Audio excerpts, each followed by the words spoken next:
Kamada melakukan sundulan tanpa kawalan setelah ia berlari dari area tengah ke kotak penalti Indonesia untuk menyambut bola dari Shunsuke Mito yang terbebas dari sisi kiri. Skor 1-0 untuk Jepang. 4 menit kemudian Kubo melebarkan keunggulan Jepang menjadi 2-0 setelah aksinya memporak-porandakan pertahanan Indonesia.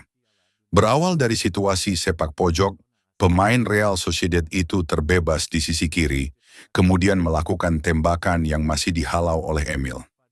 Bola tepisan Emil lalu diambil dengan cepat oleh Kubo, yang kemudian pada kesempatan keduanya melakukan tembakan yang lebih baik dan merobek jala gawang Indonesia.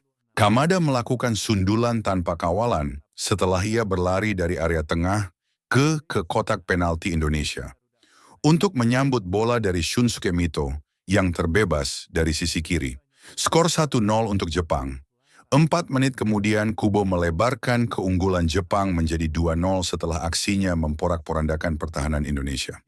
Berawal dari situasi sepak pojok, pemain Real Sociedad itu terbebas di sisi kiri, kemudian melakukan tembakan yang masih dihalau oleh Emil. Bola tepisan Emil lalu diambil dengan cepat oleh Kubo, yang kemudian pada kesempatan keduanya melakukan tembakan yang lebih baik dan merobek jala gawang Indonesia. Lini pertahanan Indonesia sempat mampu menahan serangan-serangan Jepang selama 10 menit, namun mulai terlihat celahnya setelah itu. Pada menit ke-10, Machino mendapatkan celah untuk mencetak gol, namun sundulannya yang memanfaatkan umpan Junosuke Suzuki dari sisi kiri masih melambung di atas gawang Indonesia yang dikawal Emil Audero.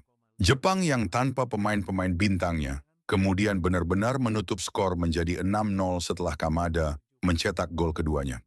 Pemain Crystal Palace yang baru menjuarai Piala FA itu mencetak gol indah setelah melewati 3 pemain Indonesia, yakni Miss Hilgers, Jay Eges, dan terakhir mencungkil bola melewati Emil.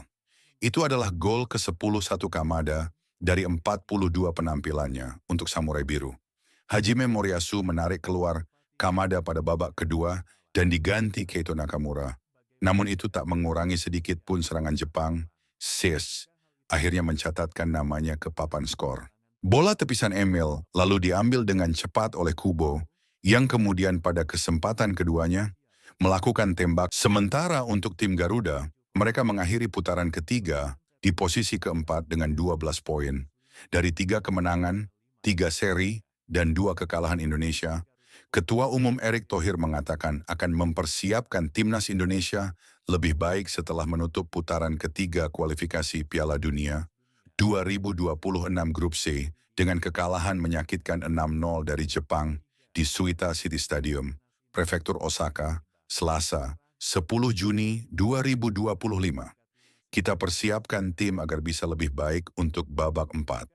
Kualifikasi Piala Dunia 2026, kata Erick, dalam unggahan 2 gol Daichi Kamada serta 1 gol dari Takefusa Kubo, Ryoya Morishita, Shuto Machino, dan Mao Hosoya membuat Indonesia menelan kekalahan ketiganya dari Jepang sejak 2024.